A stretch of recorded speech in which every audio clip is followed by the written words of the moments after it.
आदाब नाजरीन, Saiyaara news TV से मैं सैयद अफरोज। आइए नजर डालते हैं कुछ अहम खबरों पर। साबिक वजीर मोहम्मद अली शब्बीर घर पर नज़रबंद। आज़मीन हज के आखिरी काफिले की विदाई तकरीब में शिरकत से महरूम करने का चीफ मिनिस्टर पर लगाया इल्ज़ाम।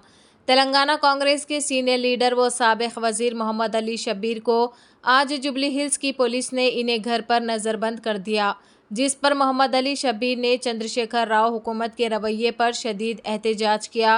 उन्होंने कहा कि तेलंगाना हज कमेटी ने इन्हें बहैसियत अपोजिशन लीडर हज हाउस में आज़मीन हज के आखिरी काफिले की रस्म नवानगी में शिरकत के लिए एक बाज़ाब्ता दावतनामा रवाना किया था।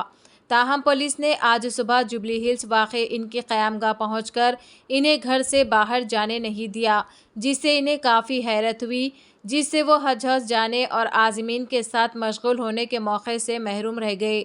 मोहम्मद अली शब्बीर ने इल्ज़ाम लगाया कि सरकारी महकमों में तालमेल का ये फुक़दान तशवीश का बास है। घर पर नज़रबंद करने पर अपने शदीद रद्दअमल का ज़ाहिर करते हुए शब्बीर अली ने चीफ मिनिस्टर के चंद्रशेखर राव पर हज कैंप को सियासी रंग देने की कोशिश करने का इल्ज़ाम आयद किया। तमाम सियासी जमातों के कायदीन का हमेशा से ये रिवाज रहा है कि वो हिजाज के मुख्तलिफ काफिलों की विदाई तकरीब में शिरकत करते हैं।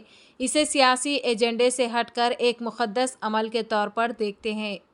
तो जैसा कि आपने देखा नाजरीन, क्या हो रहा है देश और दुनिया में, इसी तरह के लेटेस्ट न्यूज़ देखने के लिए हमारे चैनल को सब्सक्राइब करिए, लाइक करिए, शेयर करिए और हमें दीजिए इजाज़त।